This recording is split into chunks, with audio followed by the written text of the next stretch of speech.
السلام عليكم ورحمة الله وبركاته، وأهلا بكل متابعينا. النهاردة أنا جاي عشان أرد على الإعلام الجزائري اللي طبعا قاعد يقول لنا إن ملاعب المغرب معمولة بالذكاء الاصطناعي، وقال لك إن المغرب مش هتقدر إن هي تكمل الملاعب دي.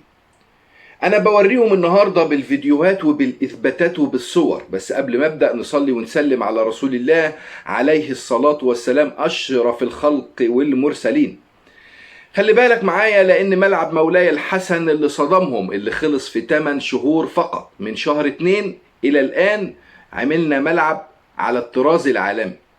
الناس اللي كانت بتقول مش هيقدر يكملوا اديكوا شفتوا الملعب، وهوري لكم بالصور الملعب وجماله، وبهوري لكم بالفيديوهات ارضية الملعب وجمالها ومكان المدربين ومكان الدخول والخروج. عشان كده انا عايز ارد عليهم، لان المغرب كل يوم بيصفعهم صفعة في كل اتجاه. والله المغرب ضربوهم في كل ناحية. لما قاعدين في الاستوديوهات والبلاتوهات كل يوم يتكلموا عن المغرب، مش هتقدر المغرب عندها بتعمل ملاعب بالذكاء الاصطناعي، ده كله كلام فاضي. ده بقول لهم خلي بالكم وبصوا على البطاطا والبطاطس اللي الناس مش قادرة ان هي تشتريها. المية حتى اللي مش قادرة تجيلكم إلا كل أسبوع مرة، وتيجي تقول لي ده إرادة شعب. أقول لك على حاجة، إن من 10 سنين بالظبط المغرب ما بنتش ملعب واحد زي ملعب أي ملعب في المغرب، والله ولا هيقدروا يبنوا. الناس اللي عمالة تتكلم ليل ونهار، خاصة بن شبير والناس اللي في البلاتوهات الجزائرية، اتبهدلوا لأنهم شافوا الحقيقة بعينيهم. والمشكلة ان هم قاعدين يتكلموا عن الكورة وما عندهمش اي حاجة. تبقى زي اللي واحد ماسك طبلة وبيفتي في السياسة، او واحد عامل لي فيها مثقف وهو مش فاهم فيها حاجة خالص. عشان كده الفتي والتفاهة والكذب على الناس بقى كتير، فكان لازم نطلع ونرد. حرام الناس دي تكون محللة لكرة القدم وتقعد في استوديوهات ويكونوا محللين. الإنسان لازم يكون واقعي ويقول الحقيقة للناس. ملاعب المغرب، الملعب مولاي حسن اللي اتبنى في 8 شهور، ملعب مولاي عبد الله ما شاء الله خلص احسن ملعب في العالم، قدامكم الصور والفيديوهات. ولو كتبت بس ملعب الحسن مولاي الحسن او ملعب مولاي عبد الله، شوف انت احنا ما بنجيبش حاجه من عندنا. ملعب البريد بقى حاجه تحفه فنيه، شوف شكله عامل ازاي، بقى احسن من ملاعب انجلترا وملاعب فرنسا. اتمنى ان الجامعه الملكيه المغربيه تدي الاذن ليه فريق الجيش الملكي والفتح الرباطي والتواركه كلهم يلعبوا على الملاعب دي، عشان الناس تشوف الجو عامل ازاي، تشوف جمال ارضيه الملعب. تحفه زي ما بقول لك كده، فنيه في مدينه الرباط، حاجه تفرحك وحاجه تشرفك. اقسم بالله الملاعب دي كلها عالميه بجد. مدينه الرباط بقت حاجه كبيره جدا يا عم. خلي بالك انت وهو، الناس اللي كان عمالة تتكلم عن ملاعب المغرب خلاص عملت 4 ملاعب، وحتى على الطراز العالمي، وحتى ملعب طنجة اللي قرب يخلص، اللي كانوا بيتكلموا ملعب طنجة خلاص 3-4 ايام هيخرج للنور، ومجهزين حفلة الافتتاح للملعب كمان. الانوار اللي بره كملوها كلها، ارضيه الملعب خلصانه وكل شيء جاهز، الاماكن لا يقع فيها المشجعين. عشان تعرف ملعب طنجة اهو، وملعب البريد اهو، وملعب مولاي الحسن اهو، كل واحد ورا التاني، الناس مكمله لحد شهر 11 اللي احنا خلاص على الابواب، كله هيبقى جاهز. يعني باختصار، الناس دي اللي كانت بتعمل دوشة وبتعمل بلبلة على الفاضي، ويقول لك المغرب مش هيقدر يكمل وهو مش عارف ايه وذكاء اصطناعي ايه، وفضلوا يرددوا في الكلمة دي اللي اتحسبت عليهم سنة كاملة وهم عمالين يرددوا في نفس الكلام.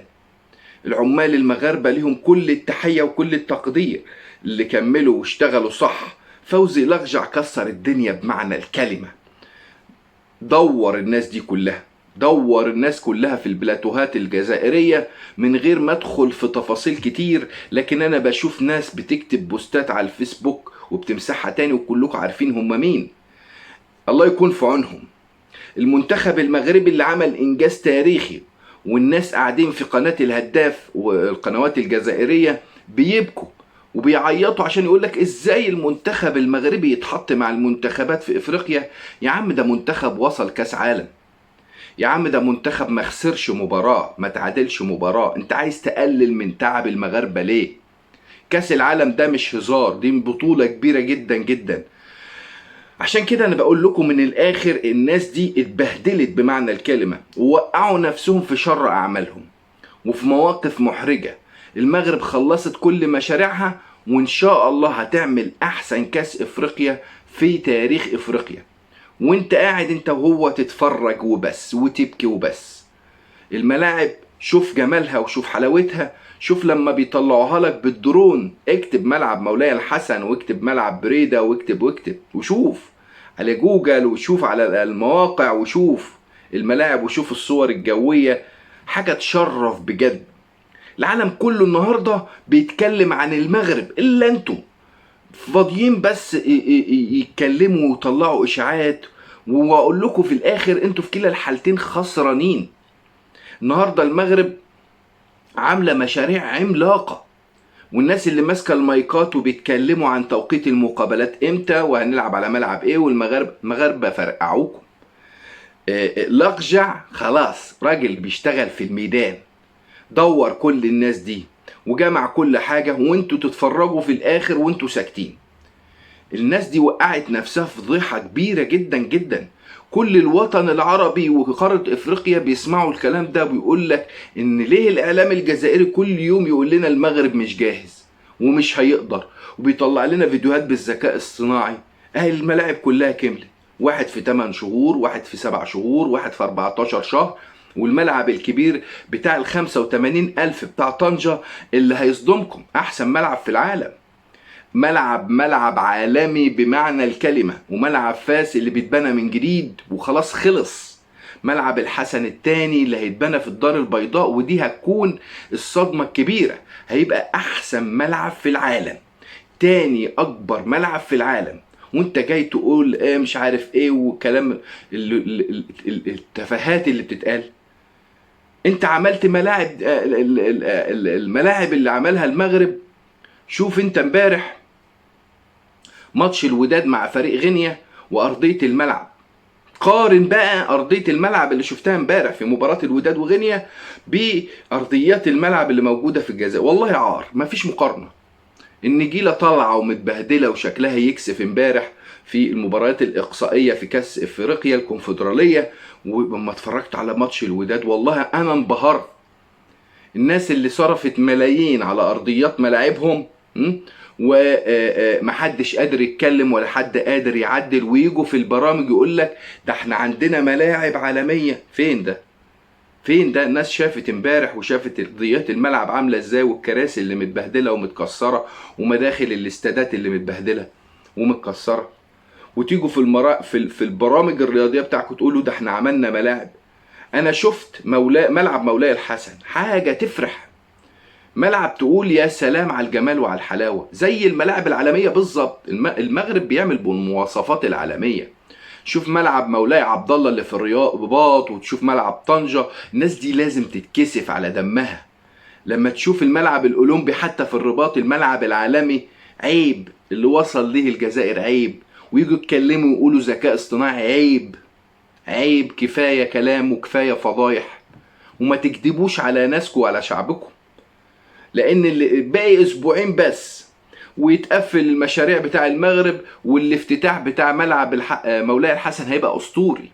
الناس جابت الشاشات وجابت التلفزيونات، كل حاجة متجهزة ومكملين. وبعد 15 يوم شوف الملعب هيبقى عامل ازاي. اتصدموا بقى وهم مصدومين اصلا. اذا كان انا مصدوم من اللي بشوفه، تخيلوا هم هيبقى حصل لهم ايه، الناس اللي عمالة تكذب وتكذب كل يوم. الكذب عمره ما بينجح، والمغرب فعلا عدت المراحل دي كلها وتفوقت على كل الدول العربية بما فيها مصر. هي دلوقتي ما شاء الله في مصاف الدول العالمية من حيث الإنشاءات والملاعب اللي بتعملها على الطراز العالمي، أفضل من الاستادات اللي موجودة في فرنسا أو في إيطاليا أو في إنجلترا وفي ألمانيا. لا، المغرب عدت المناطق دي بمراحل.